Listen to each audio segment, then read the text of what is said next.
Welcome to Workplace Violence Prevention Training. We appreciate your participation in this important initiative today.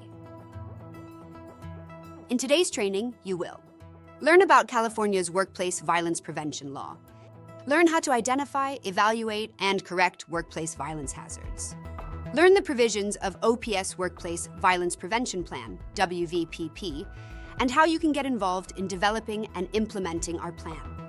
Learn how to report and investigate workplace violence incidents. Learn how to seek assistance to prevent or respond to violence and strategies to avoid physical harm. It's important that all employees understand our workplace violence prevention plan. Our plan is designed to protect coworkers as well as visitors and contractors from any threat of violence or workplace violence. Coworkers must be familiar with OPS site's Workplace Violence Prevention Plan and their role in preventing and addressing incidents of workplace violence. How to obtain copy of the Workplace Violence Prevention Plan. A copy of the Workplace Violence Prevention Plan is available and is accessible to all coworkers at no extra cost. To obtain a copy of the Workplace Violence Prevention Plan, contact Site Manager, EHS, or the Workplace Violence Prevention Administrator, Matt Wells, our VP of Environmental Health and Safety.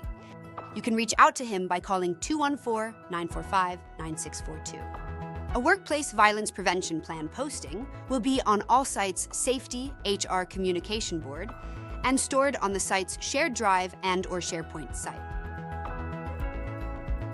What is workplace violence? Any act of violence or threat of violence that occurs in a place of employment, including threat or use of physical force against coworker that results in, or has a high likelihood of resulting in, injury, psychological trauma, or stress, regardless of whether coworker sustains an injury. Incident involving a threat or use of firearms or other dangerous weapon, including the use of common objects as weapons, regardless of whether the coworker sustains an injury. Workplace violence does not include lawful acts of self-defense or defense of others. What are the types of workplace violence? Type 1. Violence. Workplace violence committed by a person who has no legitimate business at the worksite and includes violent acts by anyone who enters the workplace or approaches coworkers with the intent to commit a crime. Type 2 violence. Workplace violence directed at coworkers by clients, visitors, or contractors. Type 3 violence. Workplace violence against a coworker by a present or former coworker, supervisor, or manager. Type 4 violence. Workplace violence committed in the workplace by a person who does not work there but has or is known to have had a personal relationship with a coworker. Workplace Violence Prevention Plan elements. Coworker responsibilities and involvement. The following procedures: communication, reporting, incident and emergency response, post-incident response and investigation. Also, important elements of hazard identification and correction, record keeping and evaluation of the Workplace Violence Prevention Plan.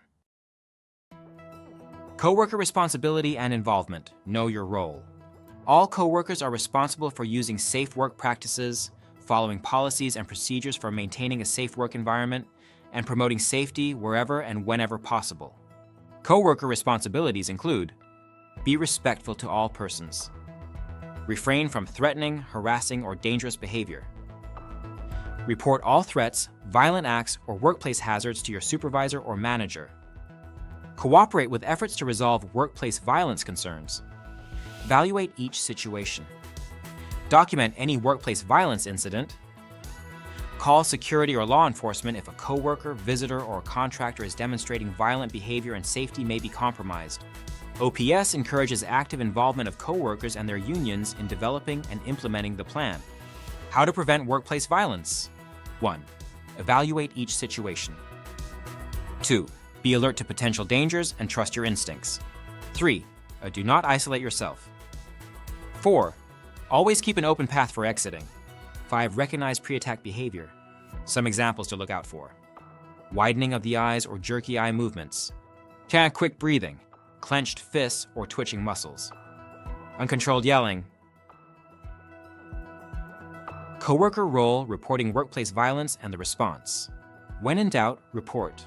All coworkers are required to report any threats or acts of workplace violence and should do so as follows. 1. Notify your supervisor. Report all violence incidents, threats, or other workplace violence concerns to your manager, supervisor, HR, or the WVPP administrator without fear of reprisal. If you wish to report anonymously, contact the Aurora Integrity Reporting Service, 855-292-7849, or the President's Hotline, 714-690-6333. 2.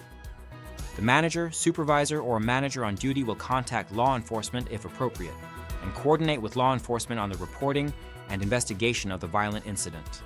3. Human Resources and/or EHS will complete a violent incident log via SheAssure. The Workplace Violence Prevention Plan Administrator will inform the reporting coworker of the investigation results and any resulting corrective actions taken. The company strictly prohibits retaliation against any coworker for making a report of workplace violence. Communication is the key. To maintain a safe and secure work environment, we must maintain communication on matters of workplace violence with all employees. We want to facilitate a continuous flow of two-way management, supervisor, and employees, safety, health, and security information in a form that is readily understandable and maintained without fear of reprisal. Another way to report anonymously, coworkers can do this by reporting a hazard using the SheAssure portal on a smart device. In SheAssure, you can list one's name or not by marking as not applicable. Incident and emergency response procedures. De-escalating a volatile situation, do's and don'ts. 1. Don't block exits, leave an escape route for yourself. 2. Don't match the threat, speak in an even tone of voice and present polite and calm attitude. 3.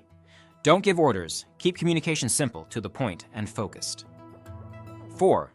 Don't fight back, avoid physical contact and aggressive behavior. 5. Don't get too close, maintain a safe distance and physical barriers. 6. If the situation cannot be diffused, remove yourself from the situation. How to get help. If you need help dealing with a workplace emergency, contact site manager, EHS professional, or law enforcement by calling 911. Post-incident response and investigation. When a violent incident takes place, the WVPP administrator, or designee, will promptly conduct a post-incident response and investigation. Post-incident response procedures. 1. Provide immediate medical care or first aid to any injured coworkers. 2. Take any measures necessary to prevent others from being injured. 3. Identify all coworkers involved in the incident. 4. Assess whether any additional threats remain. 5. Conduct post-incident debriefing session as soon as possible with all coworkers involved. 6. Check in with affected team members. 7. Report the incident as required by Human Resources or any agency. 8. Evaluate the incident for gaps or deficiencies in emergency response plans. Investigation management will do the following. 1. Collect factual information. Visit scene of incident, take pictures, and preserve evidence. Interview involved workers and any witnesses. Obtain any reports completed by law enforcement. 2. Determine root cause. Involve workers at the work site to receive any special insight into potential causes and solutions.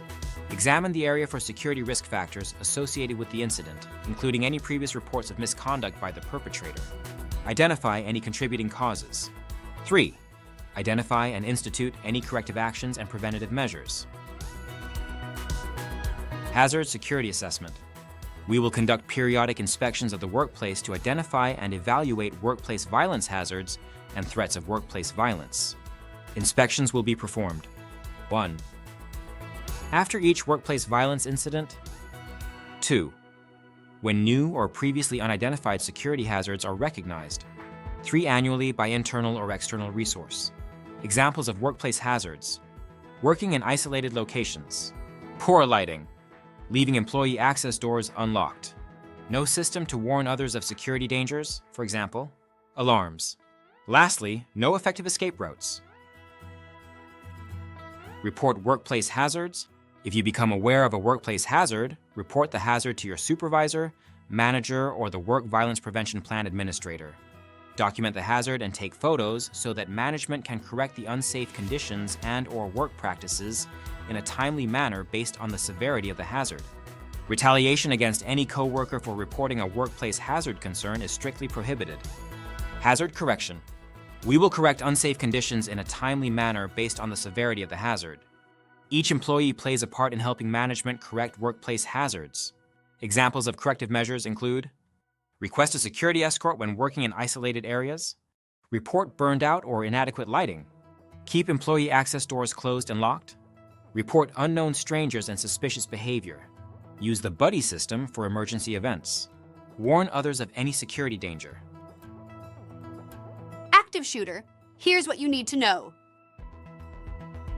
Surviving an active shooter event, coworkers should know how to respond individually to incidents of workplace violence and active intruders. Run, hide, fight. Number 1. Run away from the danger if you can. If you can escape without getting closer to the shooter, be sure to have an escape route and plan in mind. Run, regardless of what others do. Leave your belongings behind. Help others escape if it doesn't endanger you. Call 911 as soon as you are in a safe location. Remember to communicate that you are not a threat by putting your hands up.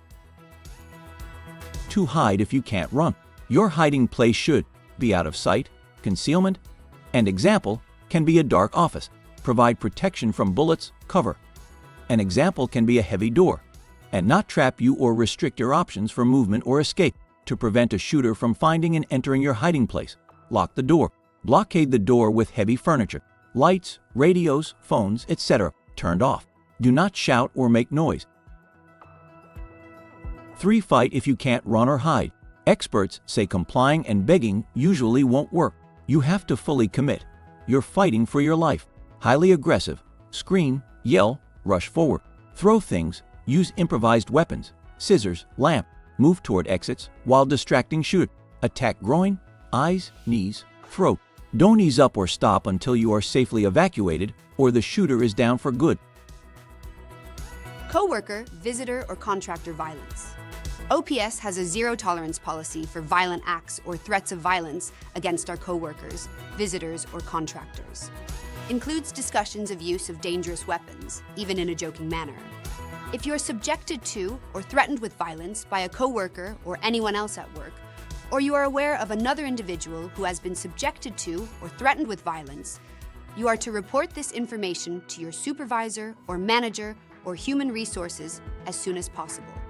All threats should be taken seriously. Guns and other weapons. Team members are precluded from bringing firearms and weapons on site. Some U.S. states prevent employers from precluding employees from having firearms in their personal vehicles on company property. The table shown on this slide highlights which states can prohibit and cannot prohibit firearms on company property. In the states where the company cannot prohibit firearms, the firearms must stay inside one's personal vehicle. If firearm is found inside the building, the team member will be subject to disciplinary action up to termination. Record keeping. OPS will maintain records as follows. Hazard identification and correction records will be kept for at least 5 years. Violent incident, log records will be kept for at least 5 years. Training records will be kept for at least 1 year. Investigation records will be kept for at least 5 years. Hazard identification and evaluation records, training records, and violent incidents. Log will be available to employees upon their request. Review of the Workplace Violence Prevention Plan. We will periodically review the effectiveness of the Workplace Violence Prevention Plan, including the violent incident logs, and revise the plan as needed. The Workplace Violence Prevention Plan will be reviewed annually when a deficiency is observed or becomes apparent, and after a workplace violence incident. The Workplace Violence Prevention Plan will be reviewed by management and any participating employees. We encourage all employees to review and develop the Workplace Violence Prevention Plan. Any comments or suggestions for improving the plan may be provided to Human Resources or the WVPP Administrator, Matt Wells. Remember, if you don't report it, we can't investigate it.